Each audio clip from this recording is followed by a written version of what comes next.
Welcome to the Genesis Expo. My name is Felipe Oliveira, Head of Sales and Marketing, and I am delighted you can join me on our monthly showcase of our low-code application platform. The show is a mixture of live interviews, discussions and Q&A, alongside film presentations and demos. I am live and direct from Genesis HQ, and I'm joined for our audience Q&A sessions live from Miami by Stephen Murphy, our CEO and co-founder, and in London by our special guest, Jean-Maurice Alcoby from ING. Hello, guys. Please submit any questions in the dialog box. So let's get going. Genesis Expo, take it away, folks. Good evening, Asia Pacific. Good afternoon, Europe. And good morning, America. Welcome to the Genesis Expo, our monthly showcase on our low-code application platform. I'm Felipe Oliveira, Head of Sales and Marketing. Join me live from London each month as we share with you how the Genesis Lcap is transforming financial markets IT delivery. I'm delighted to be joined on July 29th by my special guest, Matthew Rees-Evans, Loan Markets Innovation Lead from ING, discussing how ING are replacing end-user computing with low-code innovation. We open our show with an update from CEO and co-founder Stephen Murphy on the exciting developments at Genesis and an update from across the market. Our colleague Ray Chi, Head of Solutions Delivery, gives an update on the Genesis Lcap platform and how we are reducing IT development times by 80%. And we close the session with Darren Newby, our Solutions Director, with a demo and showcase of our credit insurance application and a live audience Q&A. And now I'd like to turn over to our CEO, Stephen Murphy, to give us an update.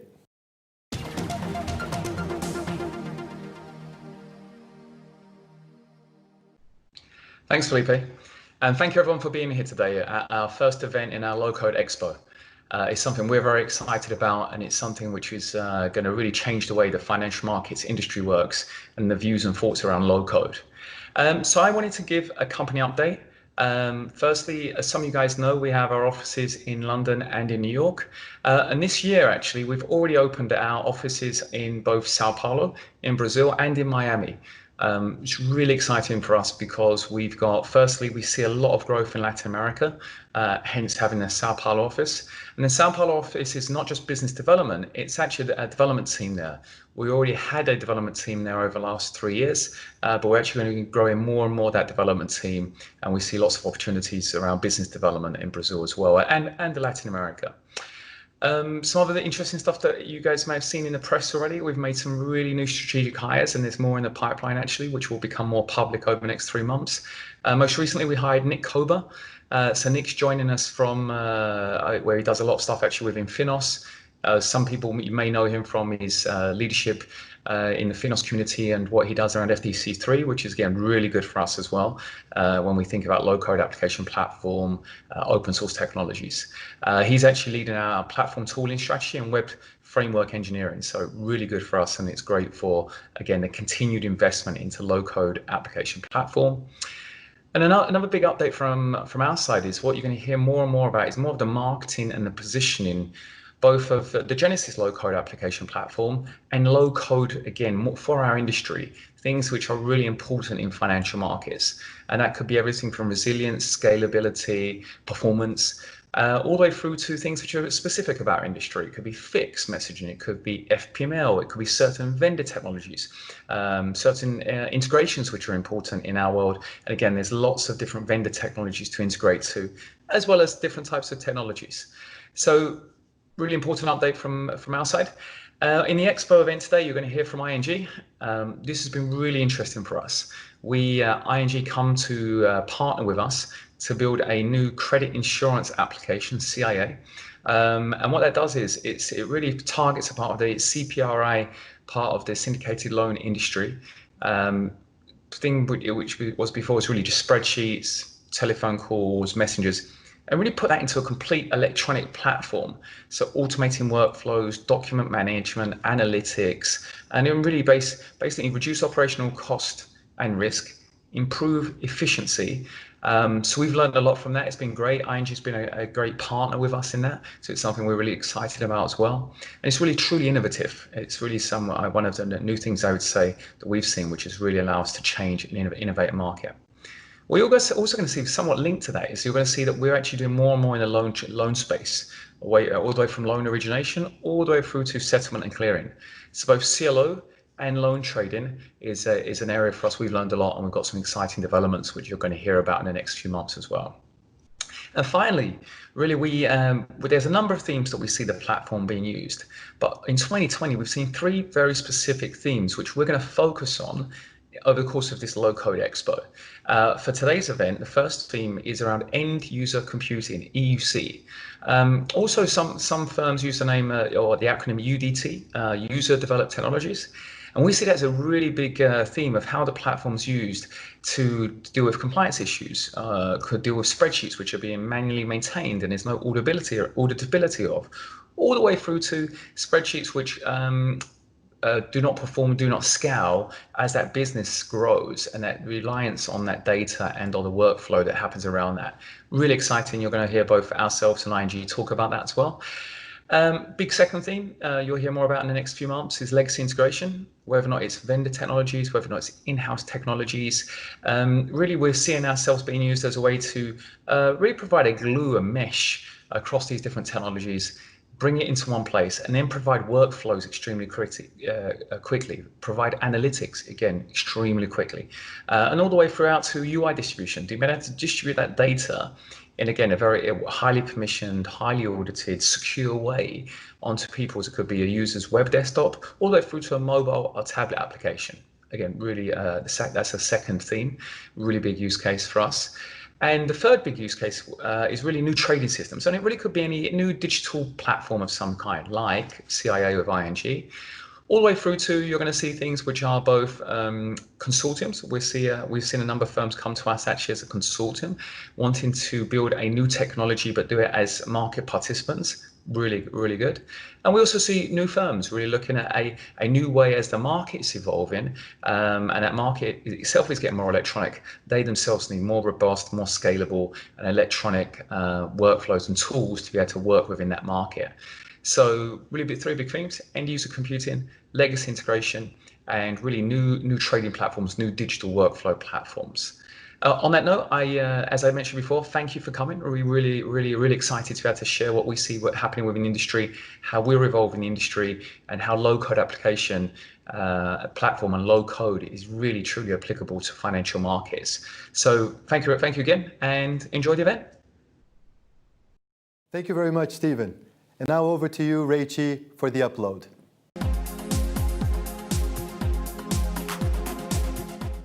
Hi, my name is Rachie, and I'm Head of Solutions Delivery at Genesis Global Technology.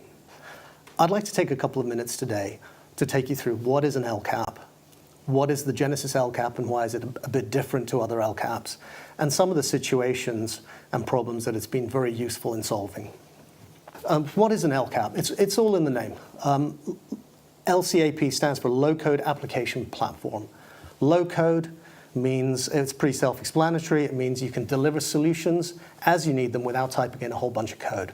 So having less code means you can deliver faster, it means there's less bugs, so you have less issues, and delivering faster usually means less costs.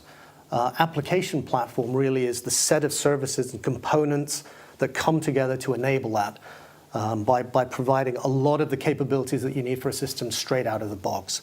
They're enterprise ready and they're proven. So what does an Lcap contain? Lcap, there are a range of Lcaps out there, and Genesis is one of them, and they tend to have a number of common attributes or groupings of capabilities.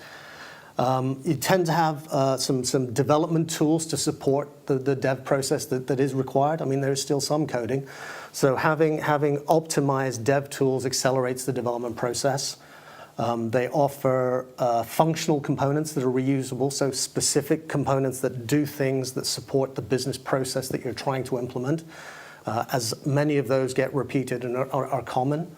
You have non-functional components, so all systems have some needs like resilience, robustness, failover, scalability, security, and those things, again, you can't get away from them, but they come out of the box with an Lcap. And then you have a whole range of tools to support the delivery, the project lifecycle, the delivery lifecycle, from requirements and planning, the integrated development environment, managing the code, managing the builds, managing the deployments, managing the environments, all the way through to operating the system live and managing the process post-live and as it goes into the future. So all of those capabilities together comprise a low-code application platform. What does the trajectory of Lcap look like? A recent statement from Gartner predicted that by 2024, 65% of application development of all app dev across all sectors will be done via low-code application platforms, which is a massive thing. The leadership team, both of the founders of Genesis, and many of our colleagues in the company all come from app dev backgrounds. And when we read that statistic, I think it really energizes and excites us at the opportunity that's in front of us.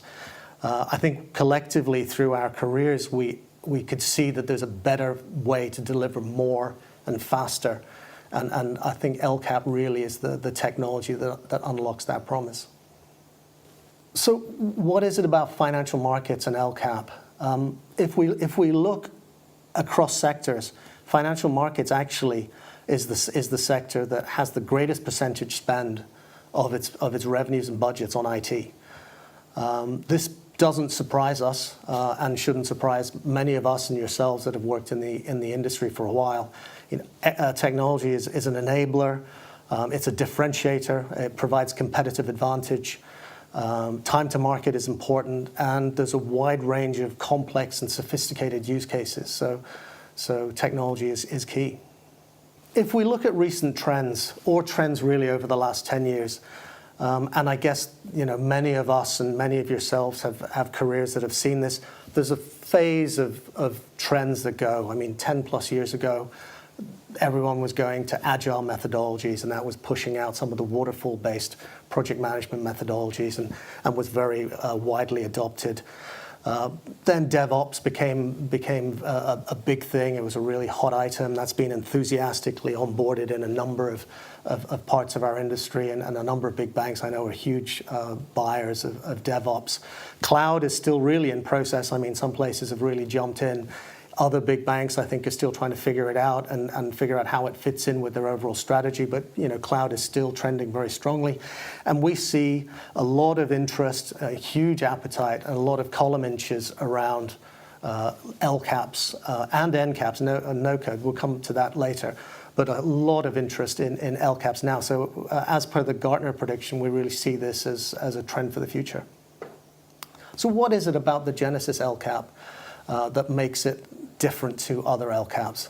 Well, frankly, it's specifically designed and architected for financial markets. And what do we mean by that?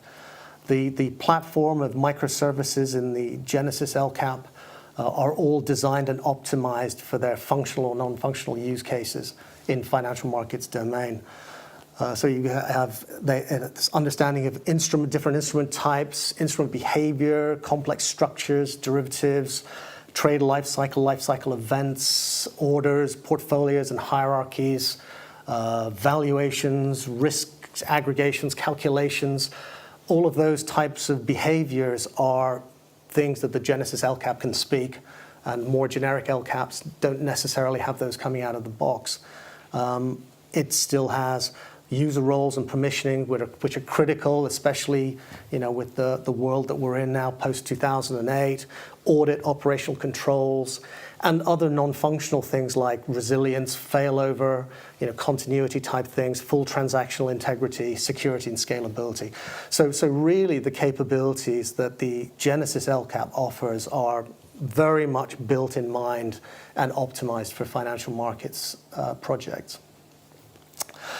The other thing that it offers is the ability to integrate with, and we have experience of integration, and the platform knows protocols like FIX and other industry standard interfaces and protocols, which accelerates integration both in terms of your in-house systems and to external market systems as well.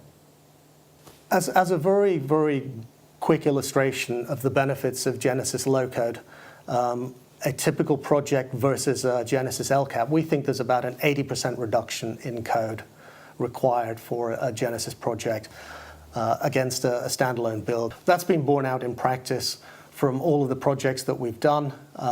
And as I mentioned before, less code means less bugs. Less code means an optimized solution on the desk of your users faster. And coming up next, there'll be a video that hopefully will add further illustration to the Genesis Lcap.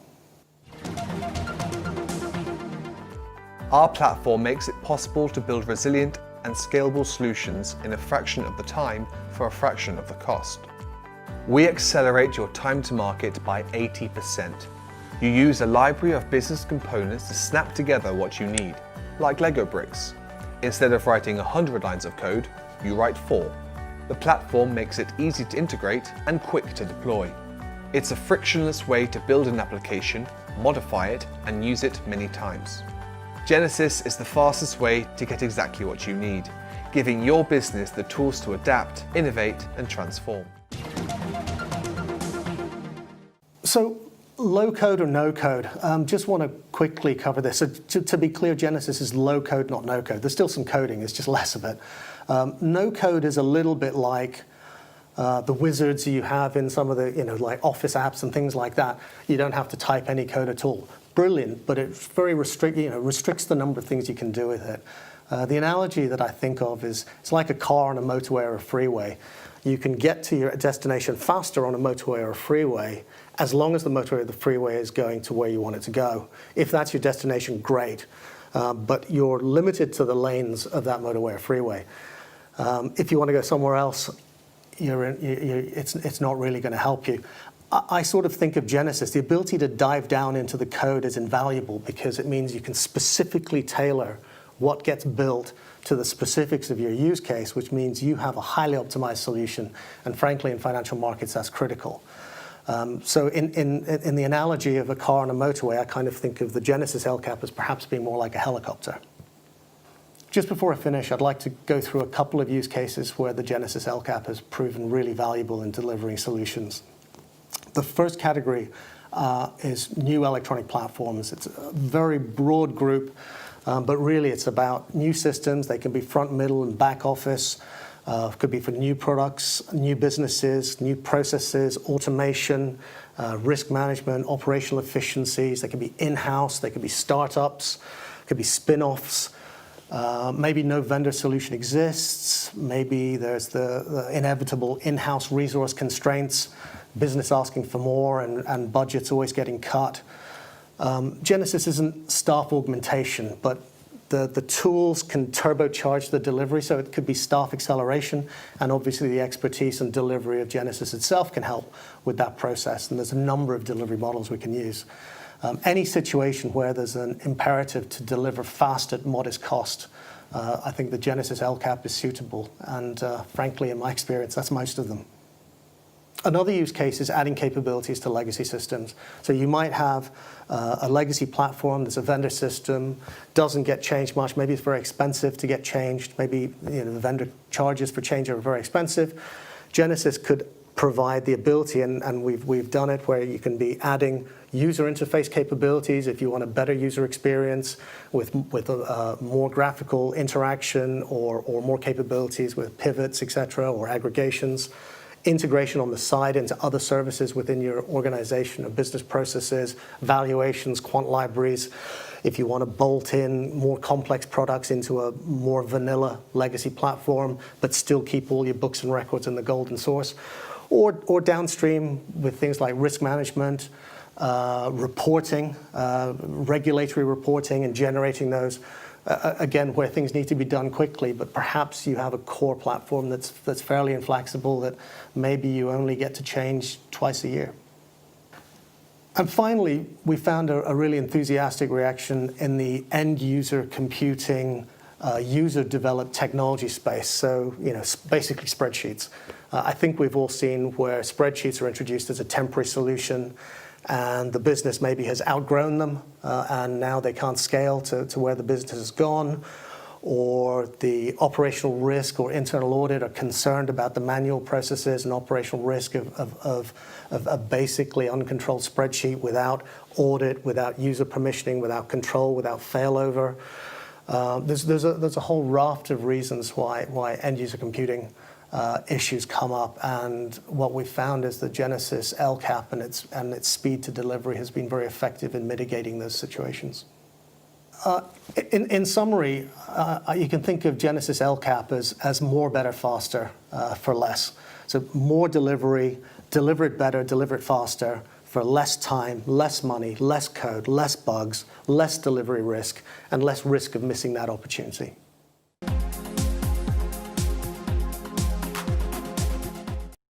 Thank you very much, Ray. And now the download with Matt from ING. Matt, can you tell us a little bit about your role and why we're here today? Sure. I'm a lending innovation lead at ING, and we've developed the credit insurance application with Genesis. Credit insurance is quite specialist, so let's have a look at a video. Fantastic. Obtaining credit risk insurance is a complex process in need of digitization. Here's how it works currently. A bank originates a loan for a large client and selects to partially insure the loan. On a confidential basis, it talks to a broker or directly to a reinsurer to get quotes. Credit insurers review the loan and decide whether to offer the bank insurance for non-payment. The bank receives insurance on the portion of the loan and binds policies up to that amount on agreed terms. The bank and insurer continue to communicate on the performance of the loan. With such a complicated process, there are many ways for things to go wrong. Manual input of deals to the system can result in human error, and users may not have round-the-clock access to the system. This is why credit risk insurance is an area ripe for digital transformation. Digitizing the credit insurance marketplace and replacing existing Excel-based systems will lead to better business processes, improved systems architectures, enhanced user experiences, and rapid expansion, both in volume and geographically. Matt, that was fantastic. Thank you so much for explaining the credit insurance space for our audience who's not familiar with that. From an engagement perspective and kind of, from how did the problem arise for ING? Can you give us a little bit of a flavor in terms of the size of the problem, the issue, and how did the engagement begin? Well, the challenge is that the process for getting credit insurance isn't streamlined, and it never has been. It's a traditional broker model.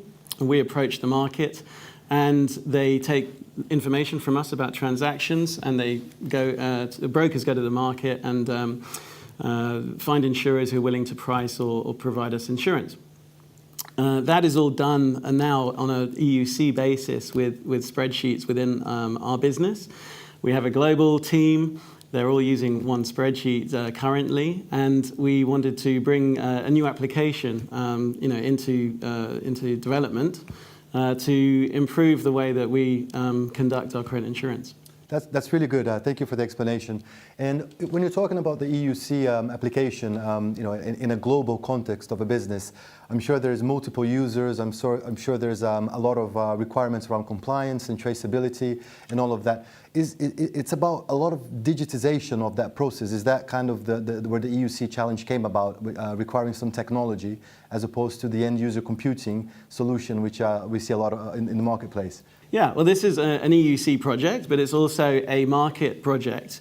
And we are taking the idea of an application out to the market to sort of allow the market to benefit as well from CIA, from digitization.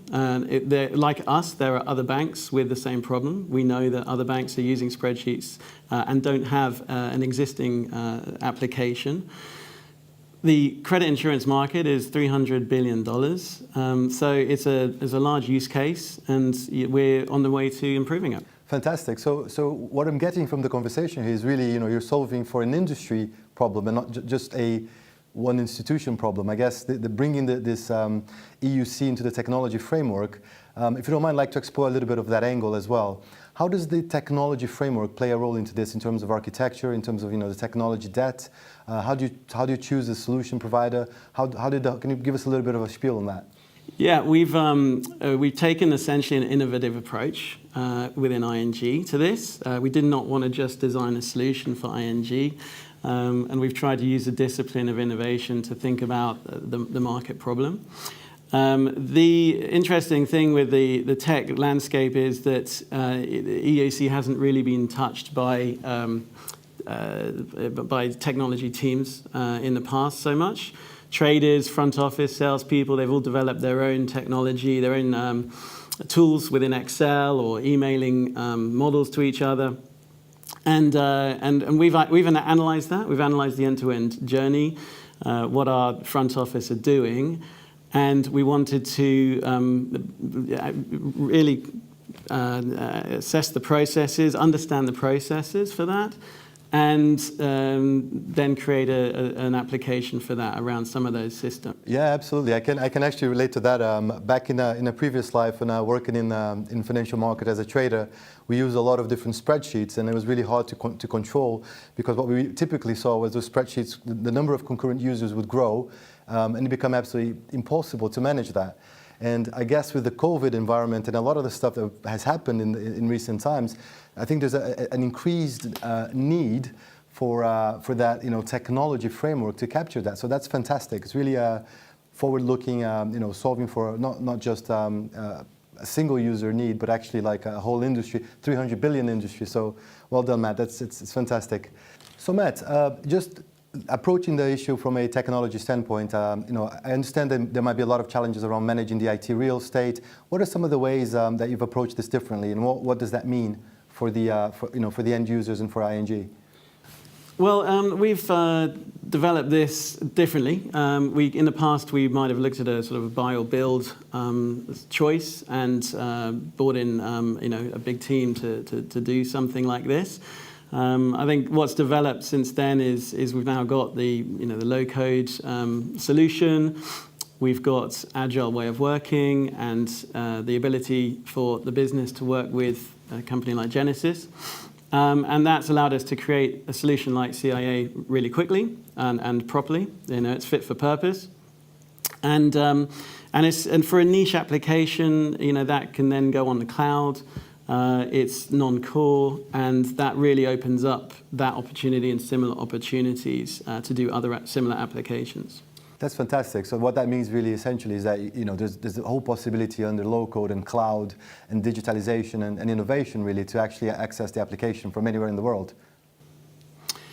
Yes, and that's exactly what we want to do. We were stuck with a spreadsheet that we had a global team using, and the application was the best solution that we could find. And we've managed to do more now than we were envisaging doing, and that's down to the flexibility of the platform and the scope to do more with it.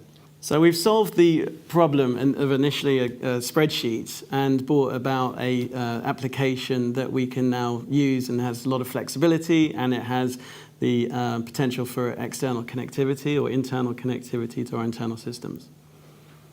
Fantastic, Matt. So if you don't mind, let's just keep moving on now, just to approach the issue from a business perspective. Can you take us through kind of what are some of the benefits of doing that? Because I understand from a spreadsheet perspective, a lot of things can go wrong. So, but from a usability, from the end user perspective, from the whole process, can you just give us an overview, what are the key benefits of having EUC using a low-code application platform? So, corporate lending and structured finance lending is quite complex. It takes a lot of time, and we don't have a lot of good data. There's a lot of private data, and it's in a lot of documents. So we wanted to create an application that allows us to leverage that data better and allow us to serve our clients better and also to lower risk within the business. Makes a lot of sense. So there's a clear benefit, I guess, from not just for the end users within ING, but also to the clients, the brokers, everyone else in the chain kind of operating in that framework. That makes perfect sense, Matt. And just moving on to the whole theme around, what are the implications of having the EUC framework now in a digital environment? Is that allowing the business to gain more customers? Is that going to unlock growth? What's the expectation of having this now digitalized? What does that mean? Well, we didn't. If we didn't previously make a lot of recognition that we could improve our service by having much better data and making the salespeople more efficient. Plus, there is also a market opportunity here. So if everybody improved their end-user computing and their processing, then we would get a better speed within the market and execution of transactions. So we really wanted to bring about this opportunity. We want to encourage this transformation, and we really want to challenge the existing broker market and broker model for processing the insurance. Fantastic. If I may pick just on one point, Matt, that you mentioned, I think was really interesting for the audience's purposes as well. I guess you mentioned something about capturing data, quality of data. So essentially, if you're able to capture data, have better quality data, and all of that, so there's a clear benefit in terms of pricing risk better, pricing risk more accurately, and with a clear benefit to everyone in the chain. Would that be fair? A fair assessment? So we wanted to achieve a better reuse of data. We wanted to get rid of inefficiencies, and we were doing a lot of data remediation. So the application allows us to really get rid of that and improve on that. And that allows our teams to work better. It empowers our people, and it allows us to serve our clients better and to work with our clients faster. Fantastic. And Matt, just one more question for you. Thank you so much for all the insights. I think it's really helpful to understand. And how did the whole process run for you, and are there other opportunities? Yeah, the whole process ran really well. We were very pleased with the speed of development and what we have managed to achieve in less than 18 months, including onboarding. We've managed to go through end-user journey analysis, develop an MVP, get to a production release, and we've now got a real-life business example using the low-code application platform. There's loads more opportunities to do more with this. We can develop this application further. We want to connect externally, and we want to connect to internal systems. And then we want to look at opening this up to other business units. We have similar business units within the lending business. We want to go to larger data sets within financial markets. And the beauty is that this can be used throughout the bank in different functions. That's fantastic. We're surely very excited about this opportunity and to work with you and with ING. And we look forward to the next opportunities to work together and help digitize and bring the low-code download into another opportunity. Thank you so much, Matt, for being here with us today. We're looking forward to it too. Thank you very much. Welcome back, everyone. And now for action, Darren Newby.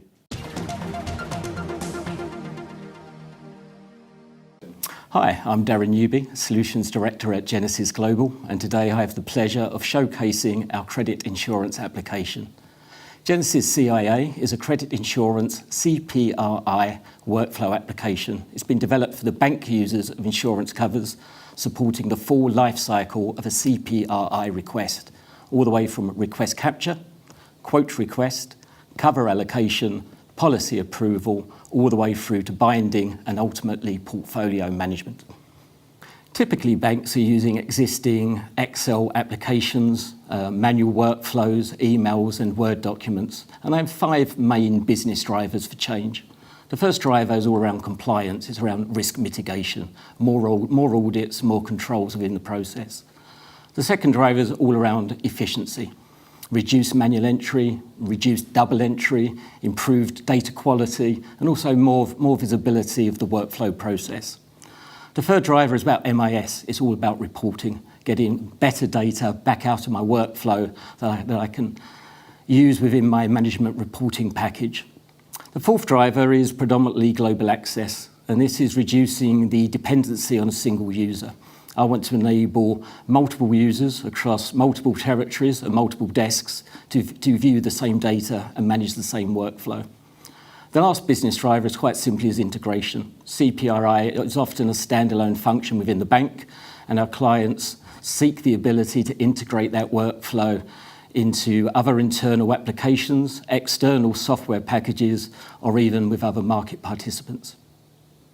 Before we move on to the demo, let's just spend a few minutes talking about how the solution was actually built. Like all of our engagements, then this solution was built using the Genesis low-code application platform, which means we can leverage groups of microservices and business components to accelerate our development and our delivery.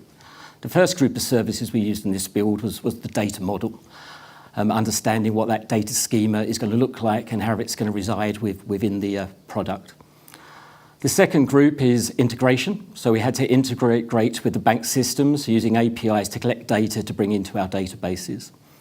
The third component of the build was using a group of microservices around transaction flow and event management. The fourth step, focusing on data analytics, how we consolidate data, how we package it together, and how we lay reporting and visibility on top of that data. The fifth component is data distribution, effectively getting data back out of the solution. Here we're using PDF generation, and we're also providing export files. And then finally, we're bringing all these components together within a user interface, and this is a web framework built using our Creative Studio. And now for the demo. When we first log into the application, we are greeted by our dashboard, which is our work in progress, and we also have a menu screen on the left-hand side of the application.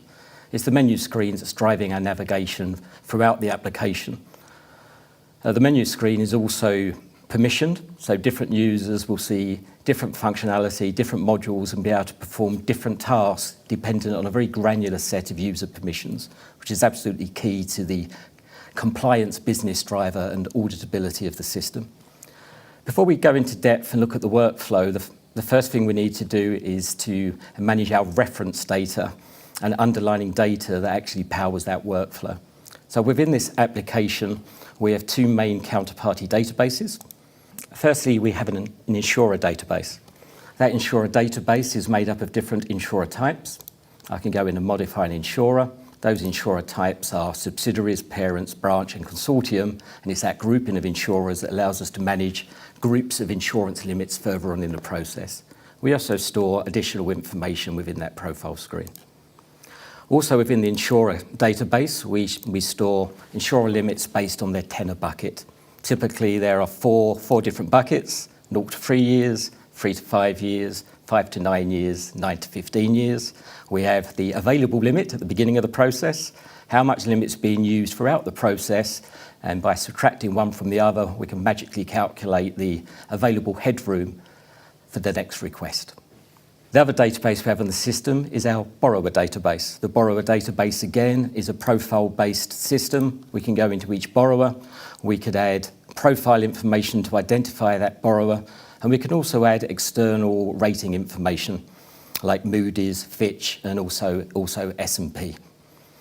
For the third part of our data management, before we look into our workflow, is we allow our clients to manage their own pick lists. So to maintain quality of data, which is absolutely critical for the reporting and analytics driver, that data needs to be consistent throughout the workflow. So we provide our clients a series of pick lists so they can manage that data that's going to power every piece of data entry throughout the workflow. It also allows them to manage FX rates. FX rates are absolutely key to the application because we are managing multiple base currencies. Every deal was captured in a local currency, but we also convert all of the key economics firstly into euros so we can manage our limits, and we also convert all of those key financials into US dollars, which is the currency we're using for managing our portfolio exposure. Now we can move on to the workflow. So if we go back to our home screen, our dashboard, what we're seeing on our dashboard is our work in progress, often referred to as a WIP, work in progress.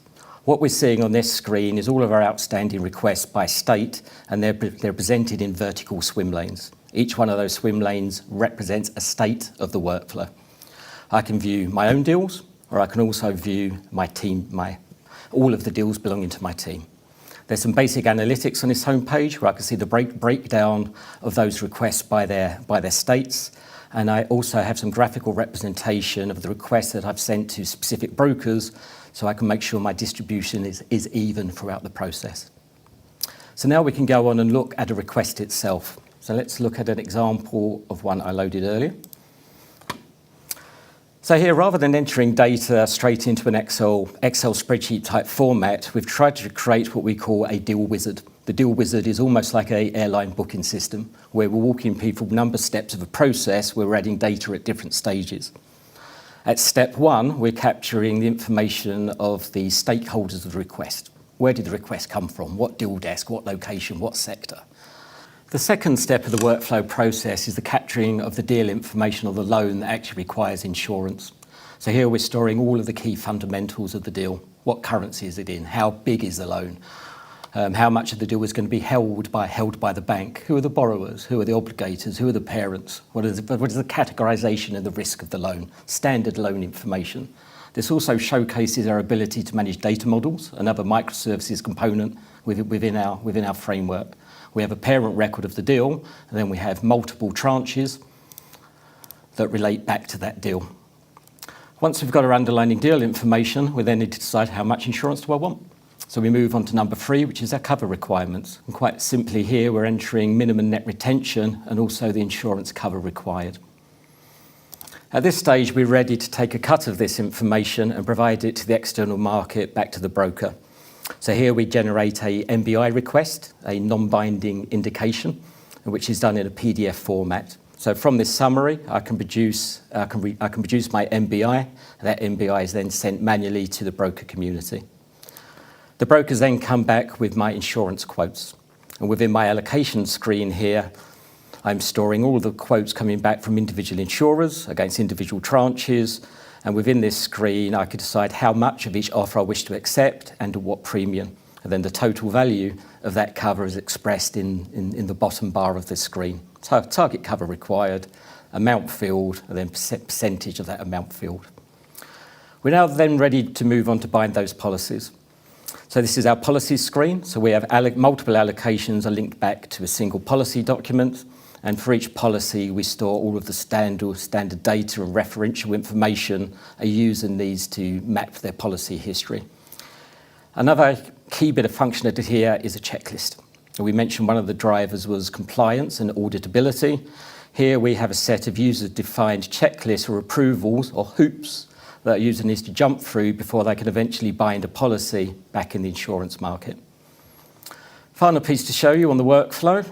We have a document library, a document manager, so you can also drag and drop and you can store underlying documents that actually refer to the request. Rather than saving them in a local repository or file explorer, you can store them within the application itself.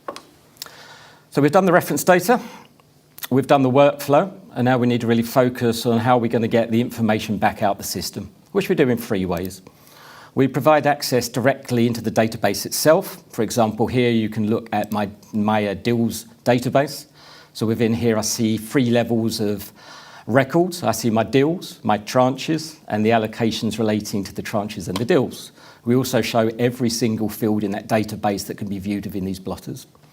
Not super sexy, but there's a lot of power in that data, which can be used in other downstream systems. The second way of retrieving data is through a reporting function. This is a query generator, and here a user can build and save a predefined query. Here's a quick example of one here. On the left-hand side, I've selected a table. I've selected the fields that I require from that table. I can then create my own filters to drill down and to look at what I want to include or exclude from that extract, and then I can actually run an export and push that to a system. Finally, but not least, is our analytics functionality. So this is where the application really comes to life. So now we have a set of charting screens around themes. You'll notice on top of my screen, I have 5 tabs. My deals pipeline, which is analytics around work in progress, my WIP. I have some analytics around bound deals. I have analytics around my portfolio and policies, and I have analytics around my revenues and my limits. Just taking the first example on the deal screen, all of these charts are interactive. So a user can work with these charts by changing the groupings from broker to principal, for example, and I can also change from the legend and drill down onto a subset of data. So in this example, I can look at just active deals, or I can look at inactive deals. On the right-hand side of this screen, you can start to see some time series data going back over a period of time. I won't go through all of the analytics, but just the last one to show is on the limits. So looking on insurance limits, we can see all of our individual insurers, and we can see the usage by tenor, 1 year, 2 year, 3 year, up to 10 years. And we can also got graphics and analytics around the headroom usage. So that is a very quick demo, but that is a walkthrough through our credit insurance application.